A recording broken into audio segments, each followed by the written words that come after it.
जय श्री राम दोस्तों, आप सभी का फिर से स्वागत है एक और नई कहानी के साथ।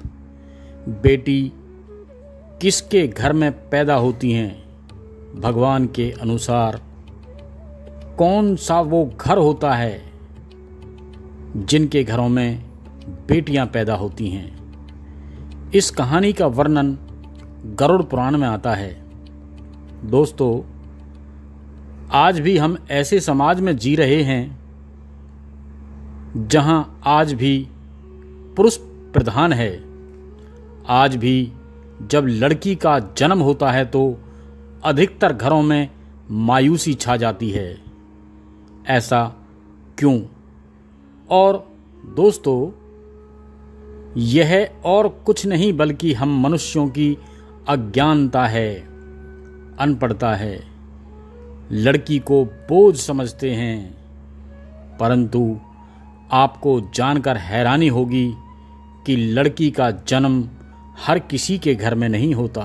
आपने देखा होगा, बल्कि उसी के घर होता है जो भाग्यशाली होते हैं और अपने पुण्य कर्म अर्जित किए होते हैं। और आज मैं आपको यही बताने जा रहा हूँ कि भगवान कैसे घरों को लड़की का जन्म देने के लिए चुनते हैं और वह कौन से पुण्य कर्म हैं जिसकी वजह से कोई भी इंसान बेटी का माँ या बाप बनता है।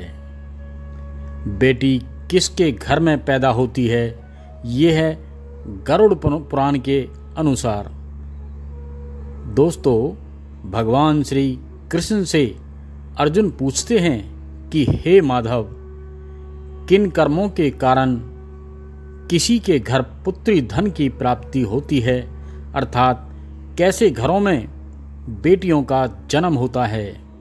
तब श्री कृष्ण ने अर्जुन से कहा, हे पार्थ, अगर किसी के घर बैठे ही भाग्य अच्छे होते हैं तो बिटिया सौभाग्य से, और जो भी स्त्री या पुरुष अपने पूर्व जन्म में पुण्य कार्य वर्जित किए होते हैं, उन्हें ही एक बेटी के माता पिता होने का सौभाग्य प्राप्त होता है।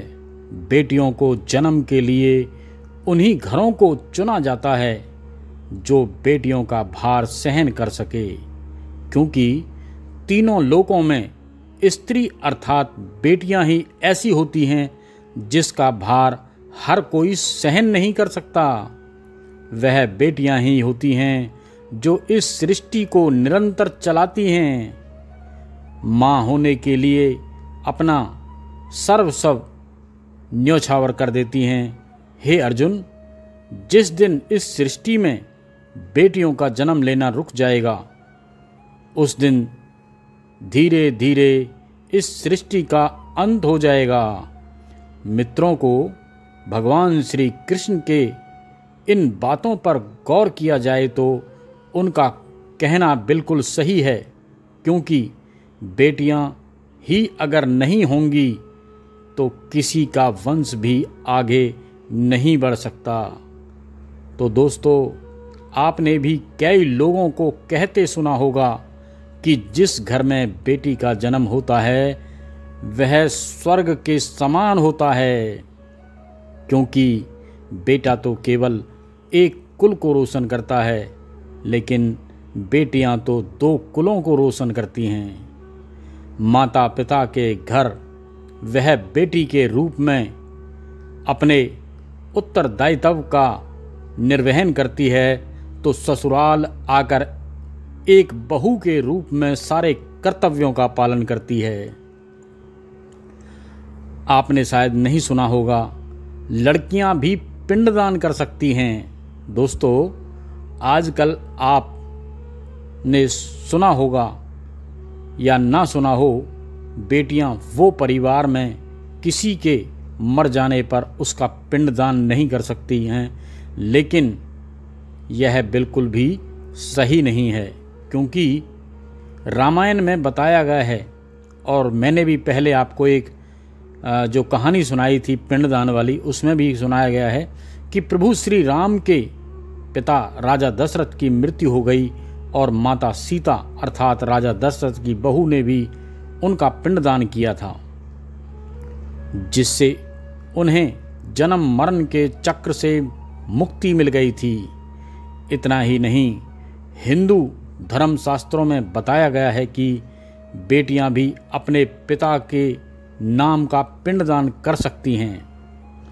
वहीं अगर ससुराल पक्ष में कोई पुरुष नहीं है तो इस स्थिति में बहू भी पिंडदान कर सकती है। इसीलिए मित्रों, वह लोग बहुत किस्मत वाले होते हैं जिनके घर में बेटी जन्म लेती है। वह प्रबल किस्मत के होते हैं जिनके घर एक से ज़्यादा बेटियां होती हैं। शायद यही कारण है कि बेटियों को लक्ष्मी कहा गया है। दोस्तों, बहुत से लोगों की सोच यह होती है, बेटी है तो बिना समय गंवाए और इस पर क्यों हम पढ़ाई में पैसे लगाएं, क्यों ना ऐसे ही इसकी शादी कर दी जाए। लड़कियां जन्म क्यों लेती हैं, तो आइए अब मैं बताता हूँ। गरुड़ पुराण में बताया गया है कि जब आत्मा को नया जन्म मिलता है तब आत्मा को शरीर के अनुसार व्यवहार में चलकर अपने कर्म करने होते हैं। शरीर के जरिए कर्म करके ही एक आत्मा अपनी जन्म के उद्देश्य को सार्थक भी बना सकती है और निरर्थक भी। यदि कोई पुरुष महिलाओं का आचरण करता है, मतलब समझिएगा, स्वभाव में महिलाओं वाले याद ले आता है या वही काम करना चाहता है, तो एक महिला को करना चाहिए जो एक महिला को करना चाहिए। तो ऐसे ही पुरुषों को आत्म स्त्री का शरीर धारण करती हैं। वहीं गरुड़ पुराण में बताया गया है, यदि कोई व्यक्ति मृत्यु के अंतिम चरण में किसी स्त्री को याद करते हुए प्राण त्याग करता है तो वह अगले जन्म स्त्री के रूप में जन्म लेता है। वहीं अंतिम चरण में भगवान का अगर नाम लेता है तो उसे मोक्ष की प्राप्ति होती है। तो मैं उम्मीद करता हूँ कि दोस्तों आपको ये भली भांति समझ में आ गया होगा कि स्त्री का जन्म क्यों मिलता है, साथ ही बेटियों का जन्म कौन कौन से घर में होता है। आज के लिए इतना ही। मेरे ब्लॉग के साथ अंत तक बने रहने के लिए आप सभी लोगों को दिल की गहराइयों से धन्यवाद। तो दोस्तों, आपको ये कहानी पसंद आई हो तो इसे ज़्यादा से ज़्यादा लोगों में शेयर करें, लाइक करें, कमेंट्स में जय श्री राम लिखें। और अभी तक आपने मेरे चैनल को सब्सक्राइब नहीं किया हो तो सब्सक्राइब कर लें। तो फिर मिलते हैं हम एक और नई कहानी के साथ। जब तक के लिए जय श्री राम।